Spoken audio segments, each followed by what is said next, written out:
We don't have a script. Okay, this is Jamie. So it's an interview now, is it? I don't know, I'm just making it up. Right, okay. This is like video number 1, so we may cock up, but we're just going to roll with it. And we're 100% going to cock up, but yeah. like, let's just I've still got chewing gum in my mouth. Right, so, okay, Jamie, and I've been a PT since 2014. Sorry. Alright, no one needed to hear about my history. Oh, the frog. Yeah. Yeah, so PTing since 2014. This is the 3rd gym I've been at now, so hopefully it's the last one. And then, yeah, and I've managed to sort of like get to about, I don't know, 1,000-ish clients trained and oh my god, I don't have that data. Path. So that's good. It's roughly, because I put that in my social media, so I haven't actually counted up all my okay, on clients, average. but if I was going to put a ballpark on it, yeah, it'd be about 1,000. That's a lot more than me. And yeah, that's really about me. Just, I'm on and off with my training at the moment, so I'm currently on. So yes, yeah, 3 sessions in the bank this week, and then yeah, and that's about it for me at the moment. Cool. We've got like banging music in the background, so just roll with that. Oh, what about the copy? Oh no, it's not copyright. No, it's alright. It's alright. It's unlicensed music. We can play it anywhere. We can have anything. You can share our pain. So what have I done? Let me go back to my training. I first picked up weights. So I've seen in some kind of log from the 90s, I reckon it was around 94? 1994. Did you know it's like 29 years ago? Yeah, a long time ago. And apparently I was pretty good with it, sort of, for that age, for being a young'un. So, what have I done? Yoga, gymnastics, strength training. I call it agility, which sounds like training dogs, but a lot of agility it does. I say agility and I think, dog training. A little bit of everything. My attention span does sort of go off a little bit, so I get into one kind of training and I go off and do other. I did power for a while. Bodybuilding is something that I looked into properly, probably 12 years ago or something like that. I don't know, it might have been longer now, because I think I've been saying 12 years ago for the past few years we've had lockdown. It's scary when you start saying that. Yeah. Like calling the past. I know. Like, yeah, I did that 20 years ago. A long time ago. I looked at it, might have been longer. I've got photos back then of like doing getting the paper, the newspaper up with the date on it, and my like before photos, and then looking at the changes going along, and then I didn't ever compete because the cut was too much. Anyway, 2016 I was a nutritionist, qualified. I worked for a company training people online, but I wasn't qualified as a PT then, but I was an online coach. So that's why you can sort of see online there's a lot of things that aren't that regulated. You don't have to be a PT to train people online. Yeah, now I'm qualified as that, I can sort of see there's a lot of flaws there, because I'd like to think, although in the past I've trained people and I've gone to gyms and stuff and helped people with a certain form, mine probably wasn't that accurate. And until I got my qualification, okay, let me put it a different way. What you get from the qualification, you can't get from training experience. However, what you get from training experience, you can't learn on that qualification. They come hand in hand, I think. Yeah, I think the qualification is very flawed. Yeah. It's very basic. It's enough to get you through, to get you the certificate. But like, I see loads of accounts. Did you do a basic one? I did a good, I mean, mine was quite in depth. No, mine I think there's quite a lot of different ones. Mine was really weird. I went through the training route and I had 2 choices. I could have done like a 6-week intense course, which is Monday to Friday for 6 weeks, right? What's that, 8 hours a day, so about 40 hours a week. Or I went for the blended one, which was like 1 weekend a month for 7 months. Okay, so I'm doing 14 days of training as opposed to the full-time one, which was 30 days of training. Was it? 30 days of training. Yeah. So I'm thinking, right, so what have I how have I got it in 14 days? What people are doing in 30 days, like, how much more did they get? How much more did they learn? Like, whereas I still got the same qualification that they got. Do you know what? It's funny, because like mine took over a couple of years, I believe, and it's still going. And I have add-ons, so it's not like I'm still training for my PT. Mine was online and in person with workshops. I had to do like one-on-one with my nutrition. Before then it was case studies, so I had to do like essays and everything like that. So it was really in depth, and that's with Future Fit. See, mine was really good. So basic. Yeah.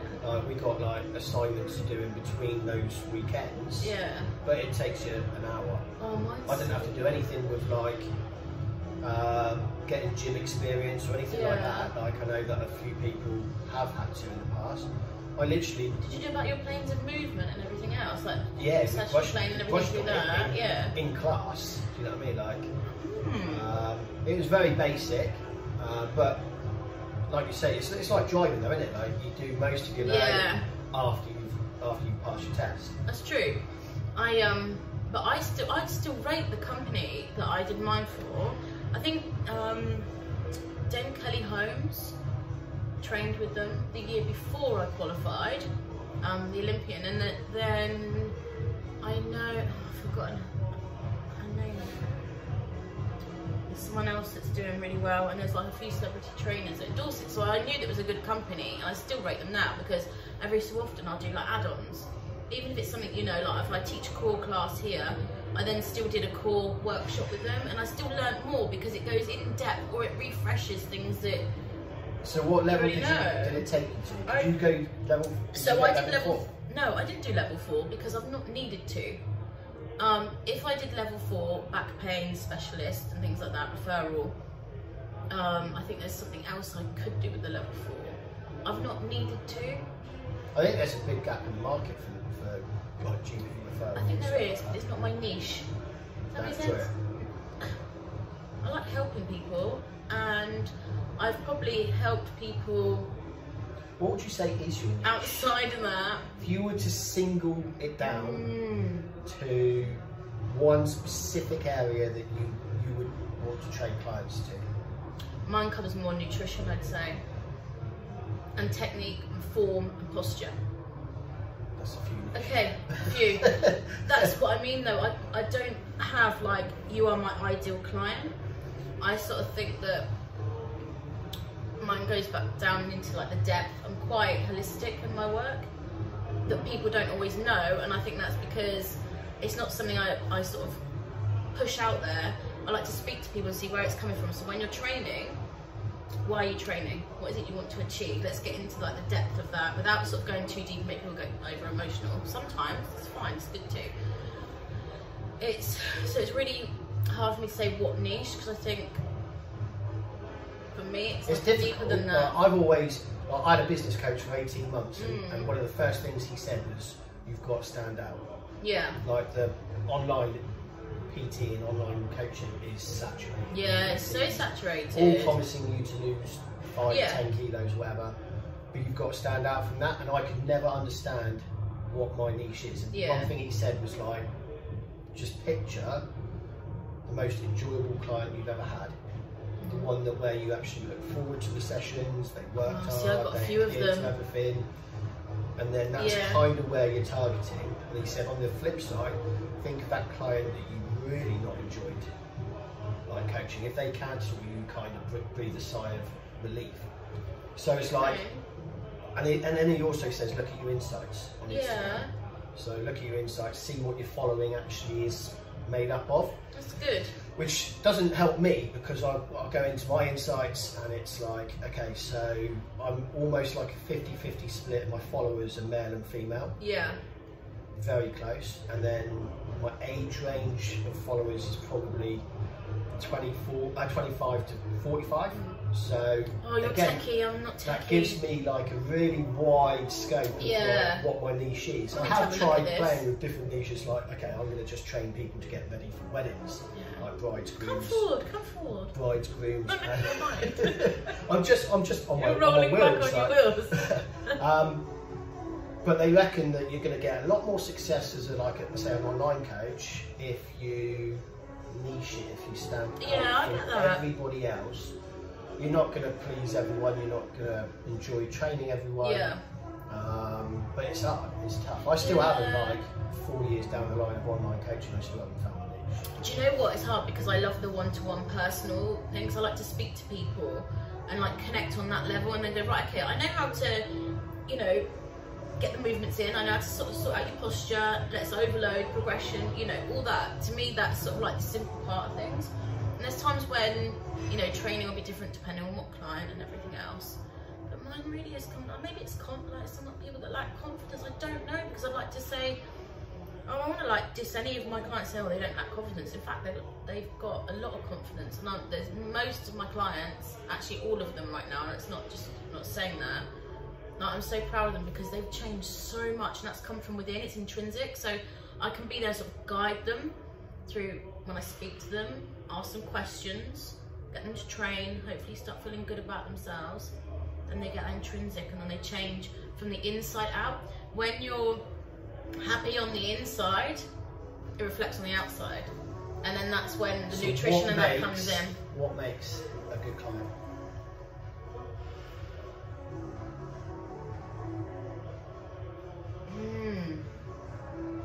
For the first time since I've known you, client, yeah, no, I've left you speechless. You have really, because I don't really have an answer like a good client, because this is when I'm going to like annoy you probably and say that a good client would then be talking on a business level. No. What makes... I'm kind of thinking like, okay, so for me, an ideal client is the one that texts me almost every day with questions because they're eager to learn. Oh God, yeah, the ones that's great. That like, are quick to book into their sessions like a week or two. I think I was going quite deep on this. Right? The ones that like, you know, they want to be pushed in the session. Yeah. Even if they text you and say, look, I think I'm ready to go up like, a couple of weights or whatever, like. And it's just those ones that has that eagerness. The motivation, proper, right? Proper sold into what they're Okay, doing. so let's say then, because I was trying to think on a deeper level, which will take me a little bit of time. So let's take the deeper level out, and I was thinking, all right, okay, from the business level, not the deeper level. Probably what you've said, and people that are ready to change. Because sometimes people aren't ready to make changes. They think they want to. There's like a surface level of I'm unhappy in my life, but then sometimes people are not actually ready to make that change in their life.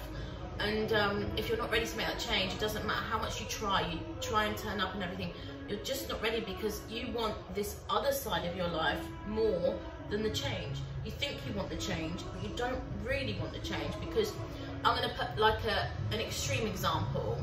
Someone that sits down all day, is on the couch, they go, you know, in front of the TV, and they have a sit-down job, and they really don't want to really go to the gym. They just like, well, they like the idea of looking and feeling better. Yeah, and they sort of like make themselves go, but they don't really make any other positive changes because they can't, because they're not ready. So they have to be ready. So I guess the ideal client is somebody that is ready to make a change, because then you see, take little baby steps. We don't rush into it, and you should never rush into it. Change little things, okay, and then success. Do you ever like test potential new clients, the ones that come to you and say, right, I want to lose a few pounds? Do you dig any deeper into like their pain points? Why? No, I sort of say to get their why. I think that's really important. And just have a chat with them. I think that like some of my clients, people past and present, will know that we get and have like a little one-to-one chat first. You know, what do they want to achieve? Am I the right person for this potential client? Because I wouldn't just take anybody on. If someone says, right, I want to run a marathon, I'll be like, okay, great. Even though I sort of done all my VO2 max training and everything else, that's not my niche market, that's not my forte, so then I would refer them to somebody else. You know, if someone says like, I want to do bodybuilding, I say, right, okay, so I am not your best person. I can get you to a certain extent, so it depends on what your level is. If you're a complete beginner, maybe I can get you to a certain extent with your training, then I've got to refer you, because that would be really wrong of me, because I know so many people that are competing and everything else, and they know so much more of the sport than I do, even though I sort of only touched a little bit of that. You know, someone that plays. So there, you've already started to niche down. Yeah, but I sort of think I do anyway, in my own way. Does that sound arrogant? No. No. Okay, cool. Cool. Does this sound arrogant? No, it's what you... Like Tesco's don't go and sell cars, do they? Actually, No, I'm joking. Tesco value car. Yeah, imagine. Blue and white stripes. They don't do that now, do they? No, yeah. Tesco's. Do you remember when Tesco's was red and white? Tesco's was white with red Tesco writing. It still is. Oh my god, banging music now. No, it's got blue in it as well now. Oh, so when because I worked there when I was 16. Was it just white and Do you know red? what? We had the worst uniform though. It was like button-up shirts, like right, long sleeve or short sleeve. Short sleeve ones were shit, and they had blue tartan or red tartan. It was the worst. I don't even remember that. Navy blue trousers. My first ever job. It was the worst. And now, like, they just wear like, I'm not going to say cool, but like, they just wear like t-shirts and stuff. Do you know? It's funny. Jamie, you're gonna have to come forward because my eyes are so puffy, and I'm looking around and it's catching, the light's catching. So where? I don't want to look back too much because I'm going to look at this and regret. I'm going to have some regret. Oh hi, I've got this cavity. Do you know one of my first jobs? Well, I did babysitting, standard. I worked on a holiday park in the amusement arcade, and we used to borrow £1. I don't think I'm getting done for this. We used to borrow £1 and put it in the machine and try and win, and then we'd have to pay it back if we didn't win. But if you did win, we always won. You paid the £1 back and kept. We always won.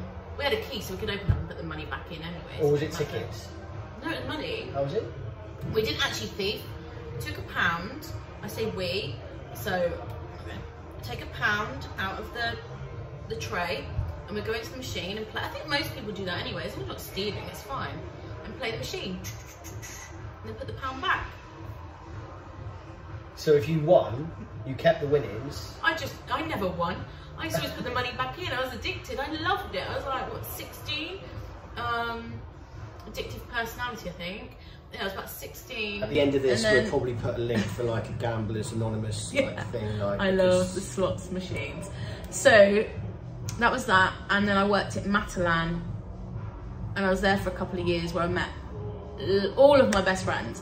And now there was a story that you told me about Matalan. Which one? Something about coming in drunk. A bit worse for wear. Yes.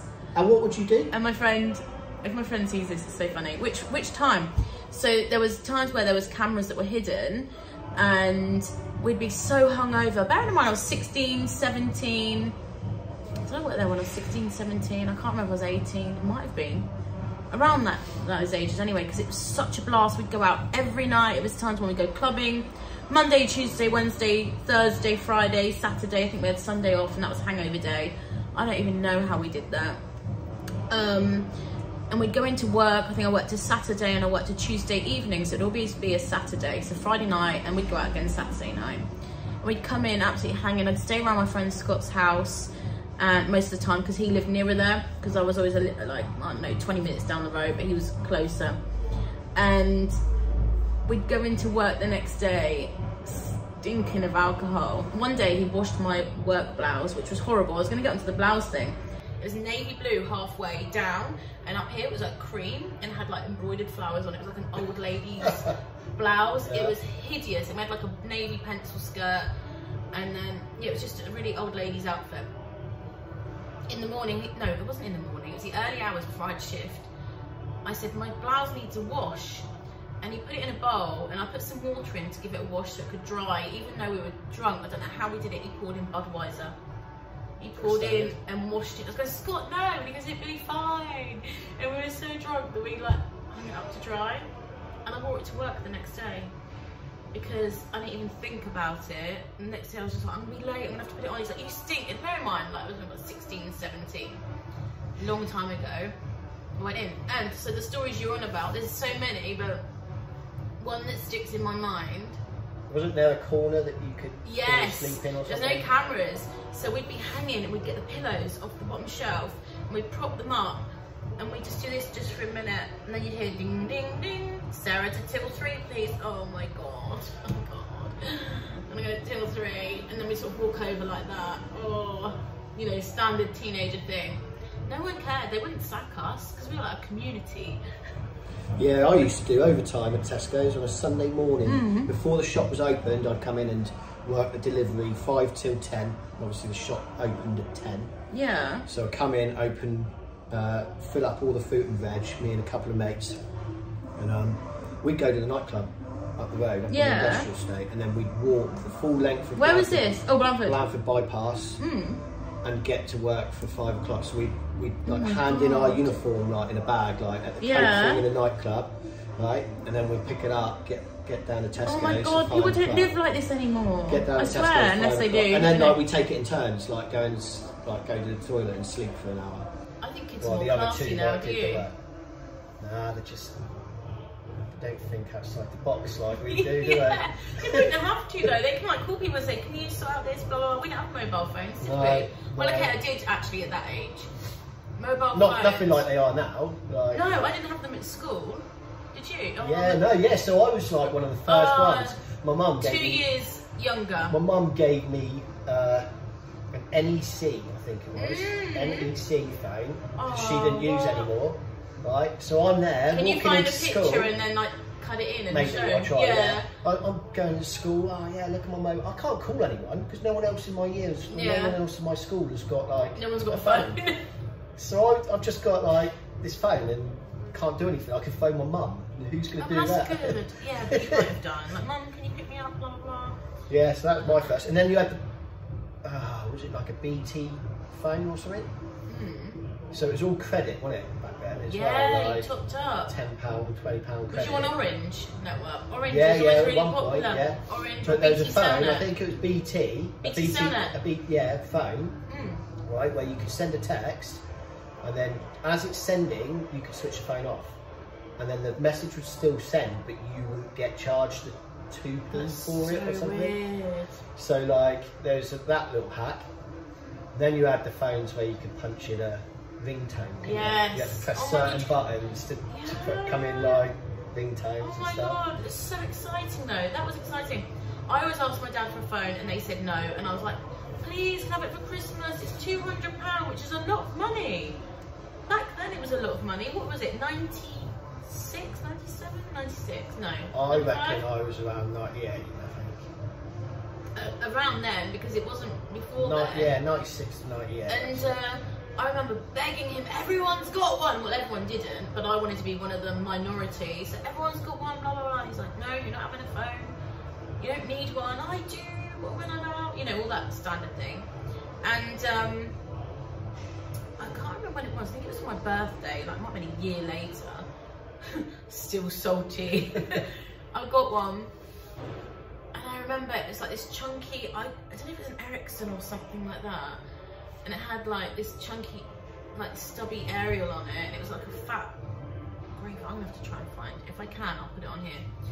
That isn't the one I wanted though. I wanted a Nokia. Oh, everyone wanted the Nokia. Was it the 3210 and then the 3310. The one because you could change the screens. That's right, yeah. Different colours, and I eventually had one. When I went to uni, I eventually had a fancy one, and I think I got it on contract at the time, like the first big contract. I was so excited, and I bought like different covers for it. I remember I had a bright yellow one, fluorescent yellow, and that was cool, and a blue, like a nice, I want to say like electric blue coloured one. Yes, that was, my god, that it was so, the nicest phone. Oh god, it yeah, was so I had good. one of those. I think that was a pass me down. I think that's still a nice looking phone, like the that was a Nokia hand down ones. from my stepdad. Yeah, they're well good. Anyway, fitness. Oh my god, yeah, but hey, who cares? Who cares about fitness today?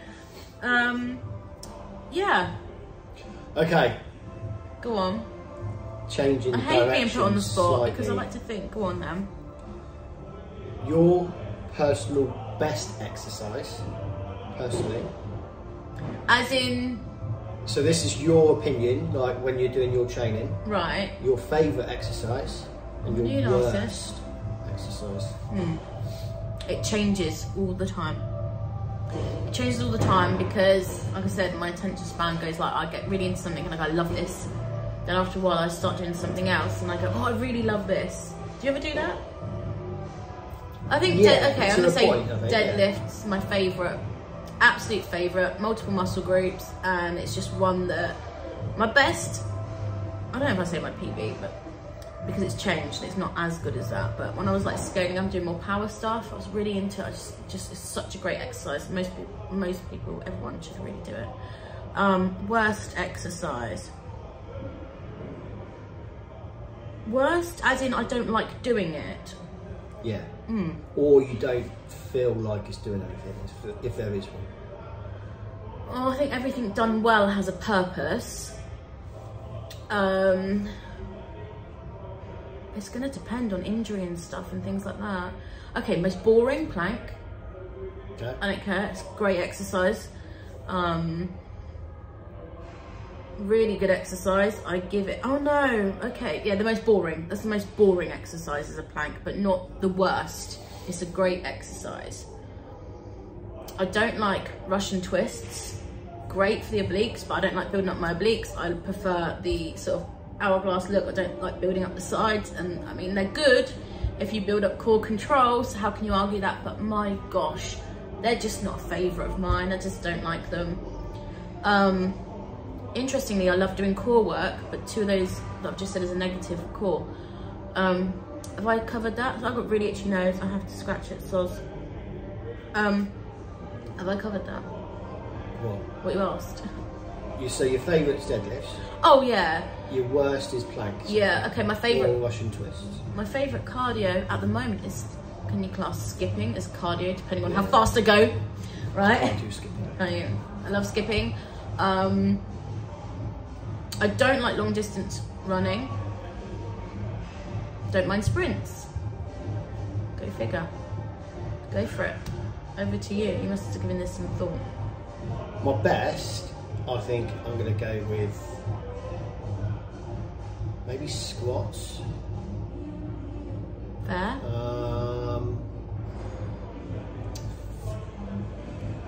Yeah, probably squats, because there's just so much you can do with them. Like once you've got the technique now, then like now squats was actually responsible for me getting. Well, no, I'm not blaming squats. I'm blaming me. But like I was doing squats when I got injured a few weeks ago, which was just compression onto my lower back, and it was, like I barely ever get injured, like, ever. But like that, I was pretty bad for about 2 weeks. Then it's still kind of lingering there, but it's okay. It's fine. And I think I just went too heavy too soon. I hadn't done them for ages. I built the weight up, and I thought, I get into that mindset where it's like, right, let's see how high I can go. So I could go in with one plan. I could go in with a plan and say I'm going to do like more reps, lighter weight, and then after a couple of sets, I'm going to think, oh fuck it, actually, let's see how heavy I can go. And I get into that. So it's a bit like you in a sense where you kind of divert. Yeah. That's me. So squats, I'm going to say, is my favourite because of what you can do. You can slow the tempo down, and you can put pause in there. You can go wide stance, you can go narrow stance. So I like that. My worst, I don't like pull-ups, but mainly because I can't do them. Like 3 and I'm done. I should see that as an opportunity more than a dislike.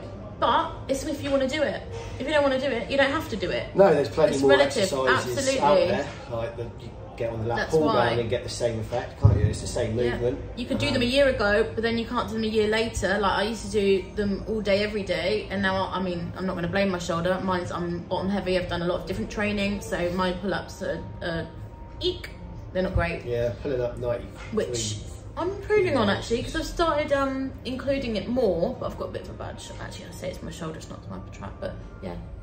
Yeah, so I think that's my 2 favourite squats. Worst is pull-ups. Most boring. Most boring. Oh, see, I always clock watch when I get on the treadmill. Yeah, fair. Within about 2 minutes. Yeah. If I'm walking on the treadmill, it's not so bad. If I'm doing a brisk walk, it's okay, because like I can put something on Netflix and just watch that. I still do find that I clock watch though, like even if I'm like watching what I'm watching, I still see how long's left, because I usually try and do that brisk walk for the duration of that episode. Yeah. You know what I mean? So running, I used to, do you know what, I used to really like running long distance. Not really like it, but like didn't hate it. But I think I'm an outdoor runner. Yeah, so when the sun's out, you get the scenery, you can do different routes. get me on a treadmill and ask me to run for a mile, I'll switch off quickly. Yeah. Even though you should not take cardio out, but just because it's good for heart health. Yeah, it's really good for heart health. VO2 and that. It gets a bad rep. Don't do cardio if you want to lose weight. Oh, it's a load of crap. There's a time and a place for it, and it depends what your training is, and yada yada yada. That's when you get specific, right? Yeah, it's all about finding something you enjoy doing. Yeah, it's so important. Because the chances are you're going to be doing it for a while. Yep, absolutely. I want to touch on what you said with that injury. I'm going to say, like, how arrogant would we be to feel like, as PTs and trainers and people that have trained for a long time and everything else, that to not get an injury when we're putting our body under stress. So don't feel bad about it. Yes, if we're doing like stupid wanky moves or something, then, you know, forms all over the place. And like the other day I watched myself on a video and I was a bit like appalled by myself because I filmed it and I looked back and I went, whoa, I'm moving quite a lot. And I'm going to keep going on now about my upper trap, because it's, at the moment, anything like this is a bit of a problem and it's clicking in and out of joint. I wanted to work on my shoulders. I should actually take some time out and not do it. Stretch. Rest it.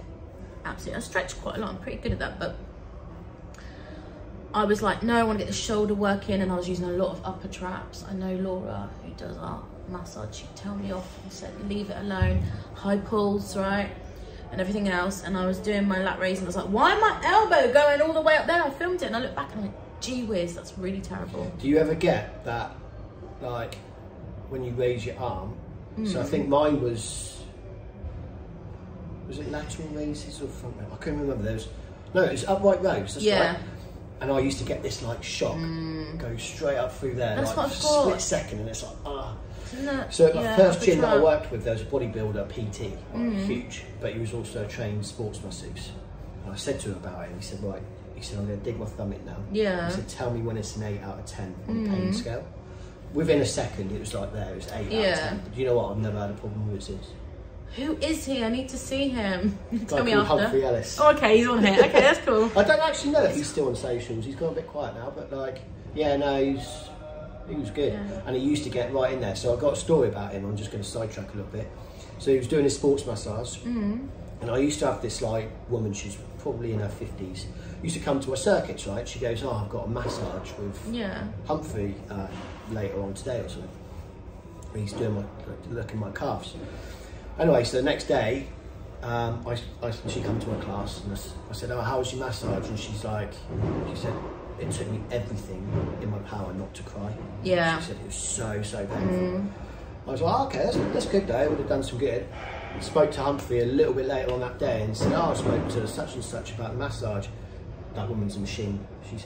He said, I tried everything to try and get a reaction out of her, and she was just not breaking. And it was like this Mexican standoff between the two of them. Like, you almost picture it. It's like, do you know Gray? Because Gray used to like do massage, and then like he moved location.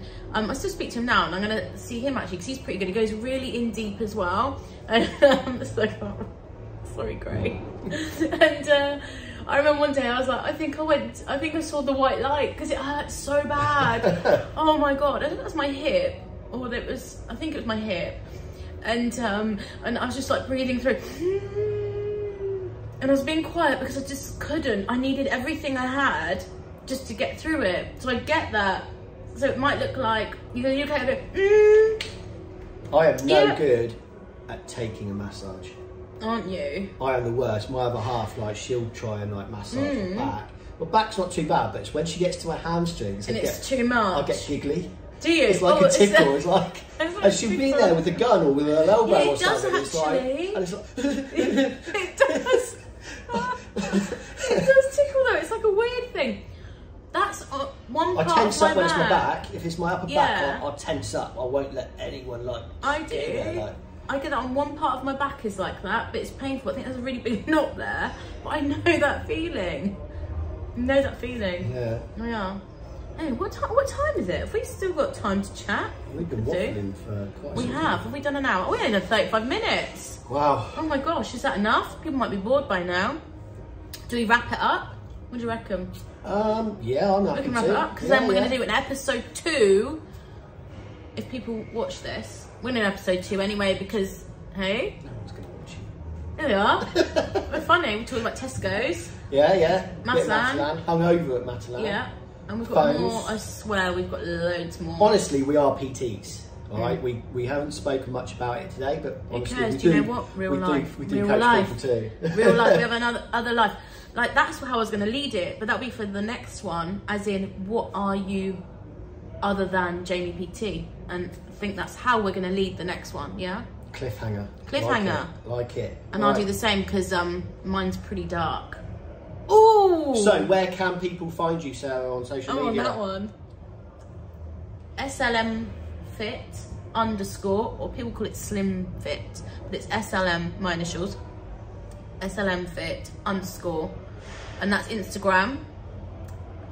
Ms. Sarah Leah PT. Oh my god, it's so confusing. Should we put like a little link? I don't know how to do that, do you? MS _ Sarah _ Leah _ PT on Instagram. So you got two. Oh, I've got two. One's like my lifestyle motherboard, I've called it before, and I don't know what that was. motherboard. And the other one is my fitness one. And I'm also on YouTube, SLM Fit on YouTube, which I'm starting to upload. This will go on there, and you've got a phone coming in there. And where else? TikTok, Ms. Sarah Leah PT, TikTok. I think that's it, to be honest, for now. I think I've just fucked that up. Oh, it's okay, we've got this one here. I like to keep it simple, so I Jamie Knight _ PT on Instagram, JLK Fitness on Facebook. Yeah. I have got a YouTube channel, but not much goes on there. But it will now. It will do now, yes, yeah. And that's JLK Fitness, and that's it. Yeah, yeah. See, that's it. I'm all over the place. LinkedIn. Might start a LinkedIn actually. Do it. I've got one as well, actually. Yeah. Mine's Miss Sarah Leah Marks. Yeah, cool. Anyway, tune in. Cool. Bye. Right, see you later.